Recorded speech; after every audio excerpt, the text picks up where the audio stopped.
What's up, everybody? I got a real quick one for you. This is that meatball recipe. It's gonna be real quick. I got some homemade little buns right here. I don't even understand why everybody's still buying the buns in the little plastic bags and stuff. That I don't even get it. But anyway, this is gonna be quick. We got 3 cups of breadcrumbs right here. Got some hamburger meat. It's a pound and a half, 80-20. This right here is just some spicy beef sausage. This is ricotta cheese. This right here is a spice blend. I just mixed it up. It's nothing in it but garlic and Italian seasonings and, parsley, that type of thing. Black pepper, teaspoon. Pink Himalayan salt, teaspoon. I got half a teaspoon of garlic powder, half a teaspoon of onion, half a teaspoon of, it's called ADDIS. It's an Ethiopian spice. There's a half a teaspoon of that in there. A half a teaspoon of a seasoned salt that I like.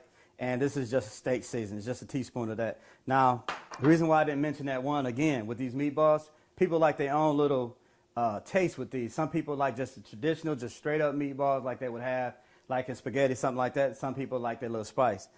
I just do this right here to make my own little spice blend. Like I said, I have a line coming out soon, and you'll get all this anyway, so it's not really going to matter. All I'm going to do, I'm going to take the hamburger, boom in here, mix everything up, roll them out, put them on the pan, put them in the oven, 350, 325 till they're done.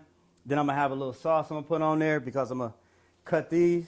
I might make like a little piece of sauce. I'll show you in a minute. And they have a little cheese. It's going to be out cold. You'll see. Oh, yeah, and what you don't see right here is the Parmesan cheese, but it's coming. You dig?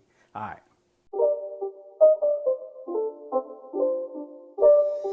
It's not a game, it's a rich thing.